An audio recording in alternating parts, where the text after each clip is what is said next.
नमस्कार, मी अश्विन कुमार. आज आपण बघणार आहोत पहाटेची अमर्याद ताकद. पहाटेची अमर्याद ताकद. तुम्ही सकाळी किती वाजता उठता? झोपायला कितीही उशीर झाला तरी तरी रोज तो 5 वाजता उठतो. मोठी माणसं सांगायची, लवकर निजे लवकर उठे त्यास आयु आरोग्य लाभे. आणि ते खरं आहे. हेल एरॉल्ड नावाचे एक प्रसिद्ध व्यक्तिमत्व आहे. ते एक प्रचंड यशस्वी व्यावसायिक होते. मोठ्या जिद्दीने त्यांनी एका अपघातामुळे आलेल्या शारीरिक विकलांगतेवर मात केली होती. पण 2008च्या महामंदीत त्यांचा प्रचंड लॉस झाला. अब्जोपती हेल कर्जबाजारी झाला. पण तो हार मानणारा नव्हता. यातून बाहेर कसं पडावं हे विचारण्यासाठी तो आपल्या एका यशस्वी मित्राकडे गेला. मित्राने त्याला काय सल्ला दिला असेल बरं? हेल, तू सकाळी लवकर उठ, बाकी सगळं आपोआप होईल. या चमत्कारिक सल्ल्याने हेल निराश झाला. त्याला काहीतरी आगळेवेगळे उपाय अपेक्षित होते. काही दिवस त्याने कसेबसे ढकलले, पण दिवसेंदिवस निराशा त्याला घेरत होती. मग नाईलाज म्हणून त्याने सकाळी 4 वाजता उठायची सुरुवात केली. आणि हेल सांगतो, त्याचं आयुष्यच बदलून गेलं. पहाट आणि सूर्योदय इतके जादुई असतात का? इतक्या सकाळी उठून काय करावं? या प्रश्नावर हेलने एक कोडवर्ड सांगितलंय, सेवर्स. ह्या आयुष्य बदलून टाकणाऱ्या 6 सवयी आहेत. पहिली आहे सायलेन्स, ध्यान.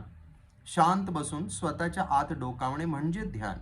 स्वतःच्या आतल्या चेतनेला स्पर्श करणे म्हणजे ध्यान.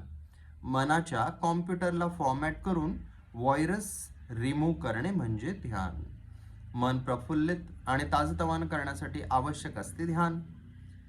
माणसाच्या गरजा किती कमी आहेत आणि सगळ्या चिंता किती व्यर्थ आहेत याची आत्मप्रचिती म्हणजे ध्यान. अफाट, अद्भुत आणि आनंददायी विश्वशक्तीसोबत स्वतःला जोडून घेणं आणि स्वतःच्या मन शरीराचा कणकण प्रफुल्लित करून घेण्याची कृती म्हणजे ध्यान. दुसरं आहे अफर्मेशन्स, म्हणजे सकारात्मक स्वयंसूचना. अफर्मेशन्स म्हणजे स्वसंवाद, स्वतःलाच सूचना देणं. प्रचंड शक्तिशाली असलेल्या अंतर्मनावर आपण निश्चित केलेलं ध्येय कोरणं. येत्या 5 वर्षात, येत्या 1 वर्षात, पुढच्या 1 महिन्यात, पुढच्या 1 आठवड्यात आणि आज दिवसभर मी काय काय करणार आहे याचं मनातल्या मनात पुन्हा पुन्हा रिव्हिजन करणं म्हणजे स्वयंसूचना. स्वयंसूचनामुळे कल्पना खोल अंतर्मनात झिरपतात आणि नाटकीयरित्या सत्यातही उतरतात. अंतर्मनाची शक्ती प्रचंड असल्यामुळे तिथे रुजलेला प्रत्येक विचार, मग तो चांगला असो की वाईट, खराच होतो. आपले पूर्वज म्हणायचे, शुभ बोलणाऱ्या किंवा जिभेवर सरस्वती असते. आपण बोलू तसेच घडते.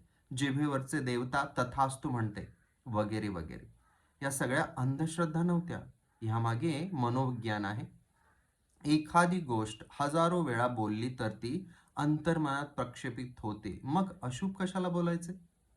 वाईट बोलून विनाशाला आमंत्रण देण्यापेक्षा या सुखांनो या. तिसरं आहे व्हिज्युअलायझेशन, चांगल्या कल्पना मनात घोळवणे. तीव्र इच्छा पूर्ण झाली आहे अशी मनातून कल्पना करणे, ती पूर्ण झाल्याचा आनंद व्यक्त करणं आणि मन पटल्यावर तिला बारीक सारीक रूपात साकारणं म्हणजे व्हिज्युअलायझेशन. कल्पनाशक्ती ही भगवंताने माणसाला दिलेली सर्वात अनमोल आणि सर्वात प्रभावशाली भेट आहे. कल्पनाशक्तीचा योग्य वापर केल्यास साधारण माणसाच्या यशस्वी व्यक्तीमध्ये रूपांतर होतं. दररोज आपण आपली ध्येय पूर्ण झाली आहेत असं मनात घोळवलं पाहिजे. पोहण्याच्या स्पर्धेत सुवर्ण पदकांची रास उभी करणारा मायकेल फेल्प्स म्हणतो, ज्यावेळी मला झोप येऊ लागते तेव्हा मला जे नक्की करायचे आहे ते मनातल्या मनात बघण्याचा मी प्रयत्न करतो.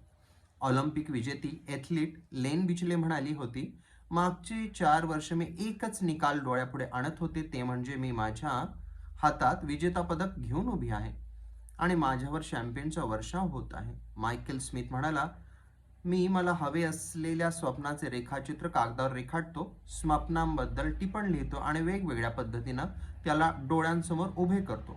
प्रसिद्ध उद्योगपती अझीम प्रेमजींना त्यांच्या यशाचे रहस्य विचारले तर ते म्हणाले, यश दोनदा मिळतं, एकदा मनात आणि दुसऱ्यांदा वास्तव जगात. चौथा आहे एक्सरसाइज म्हणजे व्यायाम.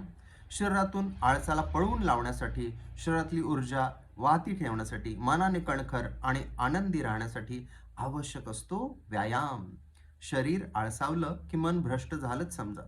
व्यायाम, योगासने, प्राणायाम यांच्या माध्यमातून ऊर्जेला वळण न दिल्यास ती अतिरिक्त मैथुनाकडे वळते आणि माणूस वासनांचा गुलाम बनतो. वाईट सवयींचा गुलाम झालेल्या माणसातले चैतन्य हरपते. अशा व्यक्तीला एकाकी असल्याची जाणीव अस्वस्थ करते.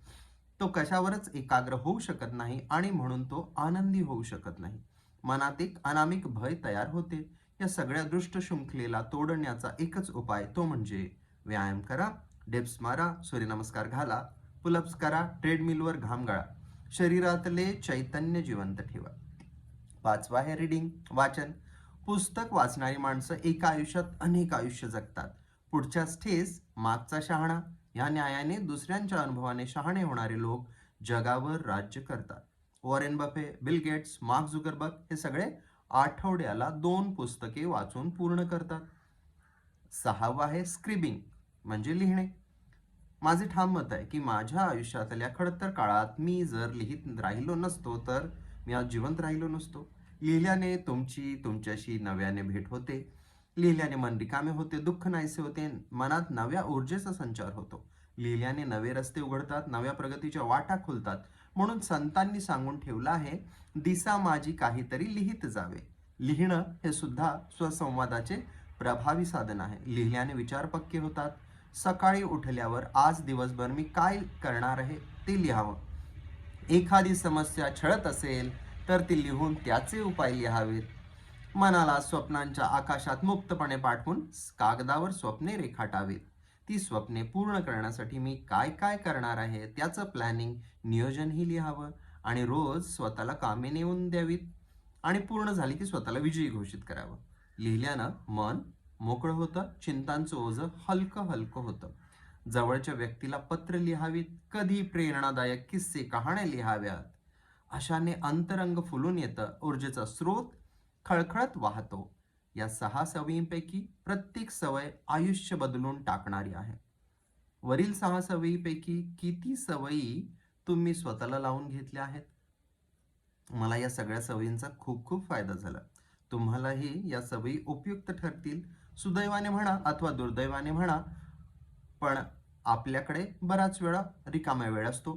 तो नकारात्मक पोस्ट वगैरे वाचण्यात किंवा नकारात्मक गोष्टीमध्ये घालवण्यात वर त्यावर चिंतन करण्यात वाया घालवावा की वरीलपैकी कोणत्याही एका किंवा जमत असल्यास सर्वच गोष्टी अंमलात आणण्यासाठी प्रयत्न करायचा, हे सर्वस्वी आपणच ठरवायचे आहे.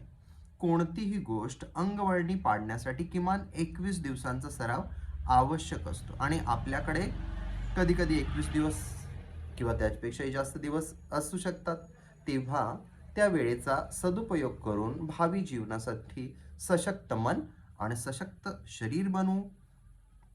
आणि अशी संधी वेळोवेळी पुन्हा पुन्हा येतेच असं नाही. वेळ आहे स्वतःवर काम करण्याची, स्वतःसाठी जगण्याची, आलेल्या परिस्थितीचा फायदा करून घेण्याची. काळजी घ्यायची आहे, काळजी करायची नाही. धन्यवाद.